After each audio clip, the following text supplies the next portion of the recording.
आधारभूत संरचना और यातायात के व्यापक विस्तार, विकास और प्रगति शिखर की ओर यात्रा। यह है सपना हमारे देश के अग्रणी प्रधानमंत्री और एक प्रगतिशील नेता माननीय श्री नरेंद्र मोदी जी का। उनके सबल नेतृत्व में संपूर्ण देश के साथ असम और उत्तर पूर्वांचल ने प्रारंभ की है विकास की एक सफल यात्रा। पूर्वोत्तर भारत 21वीं सदी में देश के विकास का इंजन बनेगा। असम तथा उत्तर पूर्वांचल के विकास के लिए हमेशा सक्रिय और तत्पर हमारे प्रधानमंत्री श्री नरेंद्र मोदी जी। धौला खदिया और बोगीबिल जैसे पुल असम को समर्पित करने के बाद आज हमारे प्रधानमंत्री श्री नरेंद्र मोदी जी के कर कमलों से प्रारंभ होगी 10 नई विकासशील योजनाएं, जिनकी कुल लागत 11,600 करोड़ रुपए अनुमानित की गई है। माँ कामाख्या के आशीर्वाद से धन्य है असम भूमि। कामाख्या धाम की परिसर के संरक्षण और संवर्धन के साथ भक्तों के लिए दर्शन सुगम बनाने के लिए प्रधानमंत्री के डिवाइन योजना के तहत केंद्र सरकार की मदद से एक महत्वाकांक्षी परियोजना प्रारंभ की गई है। माँ कामाख्या दिव्यलोक परियोजना के तहत विशाल ढांचागत विकास होगा। इस परियोजना की कुल लागत 500 करोड़ अनुमानित की गई है। एक भारत श्रेष्ठ भारत के नारे के तहत गुवाहाटी में एकता मॉल बनाया जाएगा। एकता मॉल स्थानीय रूप से उत्पादित वस्तुओं, छोटे व्यवसायों, कारीगरों, सड़क किनारे के व्यवसाय और पारंपरिक खाद्य व्यवसायों को एक वाणिज्यिक मंच प्रदान करेगा। कुल परियोजना लागत 297 करोड़ है। गुवाहाटी मेडिकल कॉलेज अस्पताल असम ही नहीं पूरे पूर्वोत्तर के असंख्य रोगियों की आशा और भरोसे का स्थल है। रोगियों की बढ़ती संख्या को ध्यान में रखते हुए इसका नए सिरे से निर्माण करना आवश्यक हो गया है।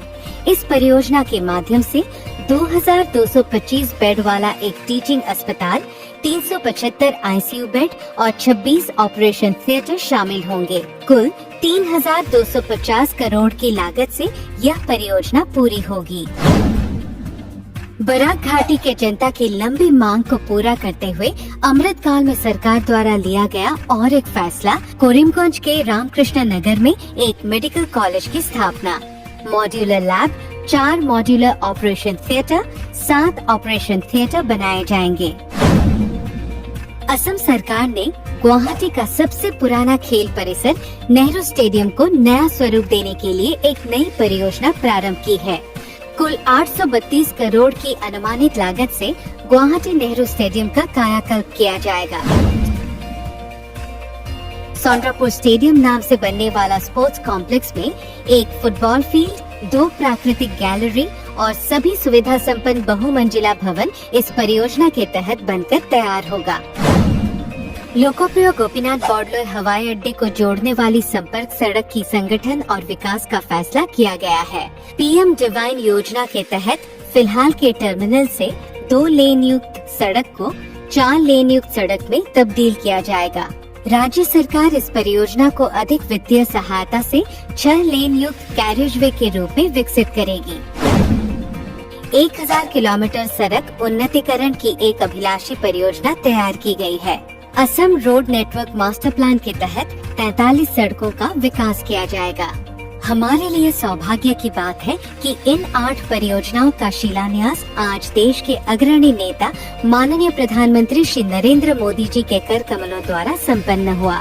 केंद्र सरकार ने उत्तरी असम में दोलाबाड़ी से जामुगुरी तक जियाभोरोली पुल को छोड़कर 4 लेन के राष्ट्रीय राजमार्ग का निर्माण पूरा कर लिया है। कुल परियोजना लागत लगभग 592 करोड़ है और बिस्वनाथ से गौहपुर तक का 4 लेन राष्ट्रीय राजमार्ग का निर्माण पूरा कर लिया है। परियोजना की कुल लागत लगभग 1,451 करोड़ है। यह परियोजनाएं ईटानगर कैपिटल कनेक्टिविटी का हिस्सा है। यह हमारे लिए गर्व का क्षण है कि पूरी की गई इन 2 परियोजनाओं का भी उद्घाटन हमारे माननीय यशस्वी प्रधानमंत्री श्री नरेंद्र मोदी जी के कर कमलों द्वारा किया गया और उन्होंने इन परियोजनाओं को जनता के लिए समर्पित किया।